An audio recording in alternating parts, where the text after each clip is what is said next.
Ang Panginoong Diyos po ay nagpahayag sa atin sa pamamagitan ng iba't ibang paraan, sa iba't ibang panahon. Yan po ay malinaw na mababasa natin sa Biblia.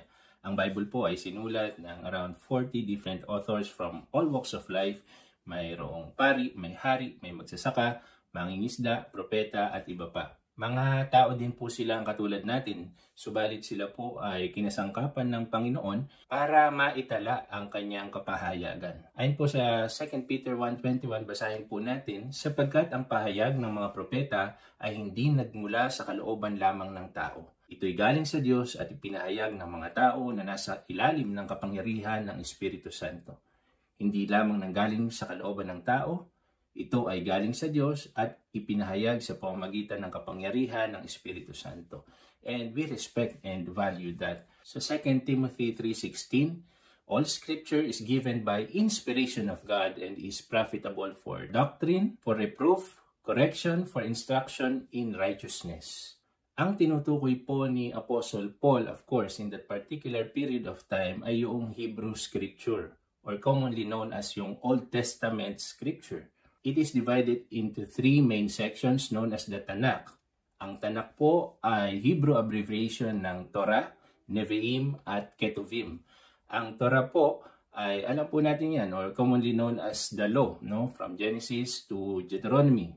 Nevi'im means prophets, no? Yung mga sinulat po ito nila Isaiah, Jeremiah, Daniel at iba pa.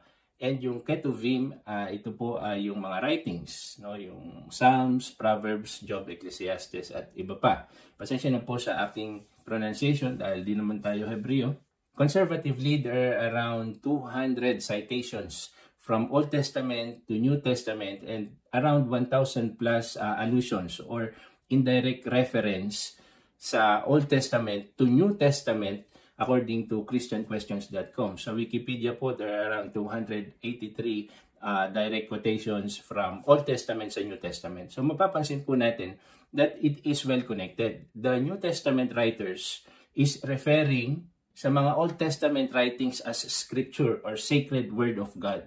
Nawa, ganun din po tayo. Hindi natin basta inihihiwalay ang Old Testament sa New Testament. Kasi apart from divine intervention, there is no way na mapipreserve po para sa atin yan sa dami ng tao na nagnais na ito ay sirain, sunugin, i-edit, or kung ano pa man, hindi po sila nagtagumpay. According po sa Institute for Creation Research, the Old Testament has been more accurately transmitted than any other ancient writing of comparable age. It's very interesting that Jesus Himself, God incarnate, ganoon na lang ang regard sa Old Testament as Word of God. He doesn't see it as something that is edited, manipulated, or anything like that. Makikita po natin na mayroong kaisahan ang daloy ng kwento from Genesis to Revelation. Mula sa creation story hanggang sa salvation, hanggang sa future glorification po natin sa new heavens and new earth pagdating ng araw. It is a continuous story. Kailangan po nating maintindihan ito, mga kapatid, para meron po tayong healthy understanding doon sa revelation ng Panginoon, which is the Bible.